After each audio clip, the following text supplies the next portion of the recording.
नमस्कार, फर्स्ट बिहार झारखंड में आपका स्वागत है। मैं राहुल ओझा आपके साथ। तेजस्वी यादव लगातार बिहार सरकार को बता रहे हैं कि बाढ़ के मुद्दे पर सरकार फेल है।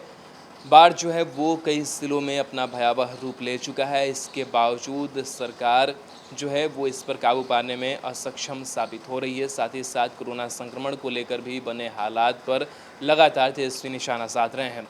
इस पर जेडीयू प्रवक्ता राजीव रंजन की प्रतिक्रिया सामने आई है। उन्होंने कहा है कि विपक्ष को तेजस्वी यादव को सिर्फ बेबुनियाद टिप्पणी करने की आदत पड़ गई है। बेबुनियादी जो बयान है वो देने की आदत जो है वो हो गई है। बिना किसी बात का, बिना किसी मतलब का जो बयान है वो सुर्खियों में बने रहने के लिए दे देते हैं। साथ ही साथ राजीव रंजन ने ये भी बताया कि सरकार जो है वो बाढ़ के बीच किस तरीके से जो अपनी तैयारी है वो कर रखी है और किस तरीके से जो कार्य है वो बिहार में किए जा रहे हैं। साथ ही साथ कोरोना संक्रमण से जो लड़ाई है वो कैसे राज्य सरकार लड़ रही है। क्या कुछ प्रतिक्रिया दी है नेता प्रतिपक्ष तेजस्वी यादव पर और सरकार की तैयारियों को लेकर के, देखिए क्या कह रहे हैं राजीव रंजन।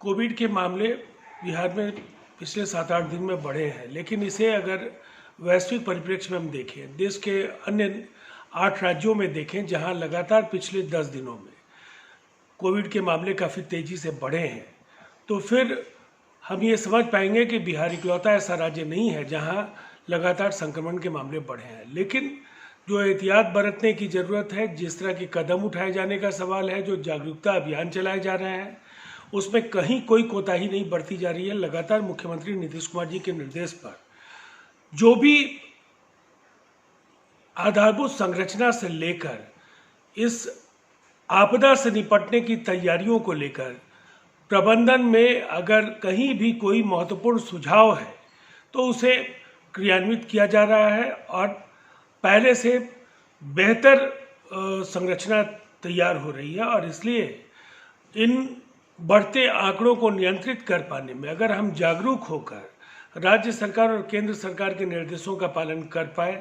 तो फिर काफ़ी हद तक इस चुनौती से हम निपट पाएंगे। तेजस्वी यादव अब सवालबाज नेता बन गए हैं।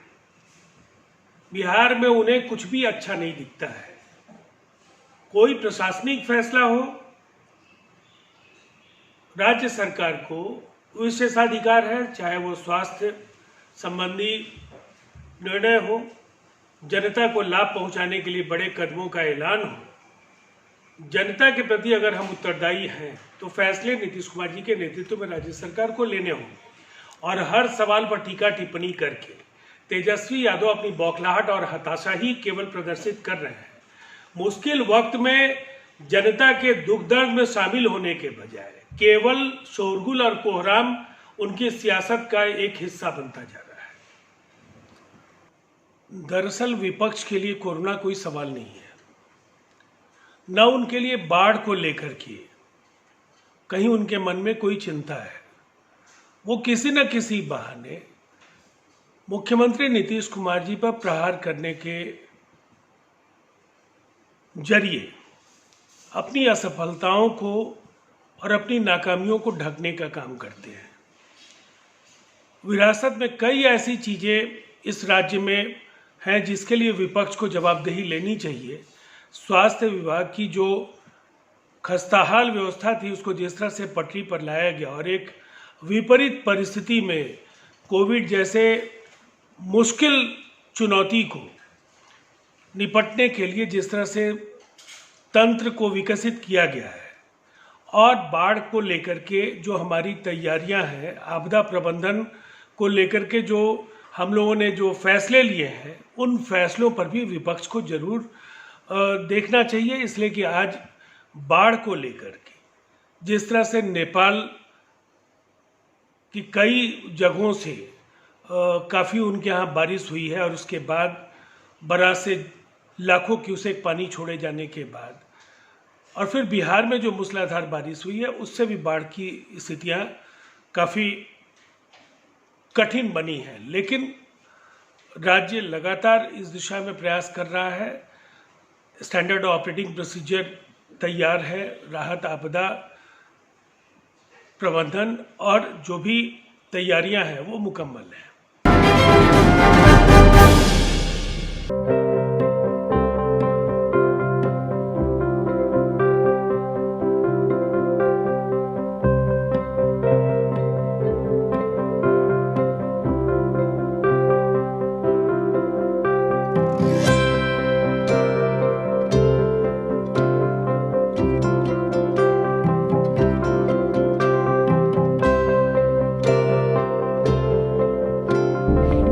जिंदगी बचाने वाले को हीरो कहते हैं और 1000 जिंदगी बचाने वाले को हेल्थ केयर वर्कर।